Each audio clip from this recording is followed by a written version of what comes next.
talk about revolutionary cars in automotive history, the Citroen DS Pallas stands as one of the most iconic and futuristic designs ever put on four wheels.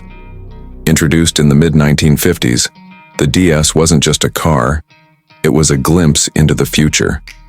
At a time when most cars were heavy, conservative, and built with outdated technology, Citroën took a massive leap and presented something so ahead of its time, it shocked the world.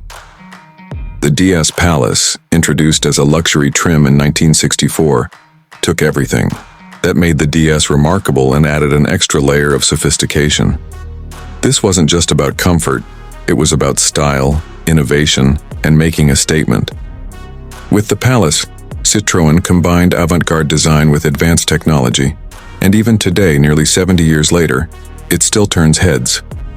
Let's talk about that design. The DS had a shape that looked like it was floating. The aerodynamic body, the tapering rear, the covered rear wheels, and that spaceship-like front end made it look like nothing else on the road. And the Pallas trim added even more visual appeal.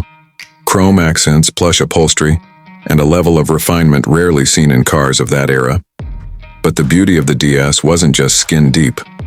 Underneath, it featured technology that no other production car offered at the time. The hydropneumatic suspension system was a game changer. With self-leveling capabilities and an almost magic carpet ride, it allowed the DS Pallas to glide over roads that would shake most cars to pieces. Whether you were cruising down a boulevard or driving through the rough countryside, the DS kept its composure. For its time, the comfort was unmatched. The car also came with innovations like power steering, disc brakes, and directional headlights, features that are standard now but were groundbreaking back then.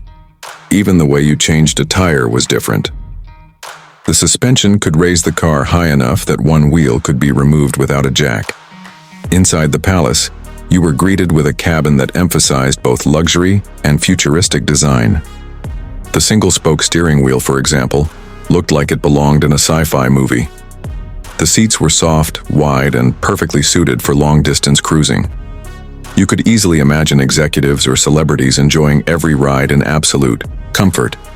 The Citroen DS Pallas wasn't built for speed, but rather for elegance, comfort, and innovation. Its 2.0 to 2.3-liter engines were smooth and reliable, especially for grand touring. And more than any technical spec, it was the overall experience that defined this car. Driving a DS Pallas wasn't just transportation, it was an event. Even today, classic car enthusiasts and collectors hold the DS Pallas in high regard. It's not just nostalgia, it's respect for a car that dared to be different.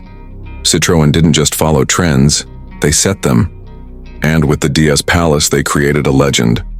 If you ever get the chance to see one in person, or better yet, drive one, take it. This is automotive history at its finest. Would you like a voiceover style version or visuals suggested for each part?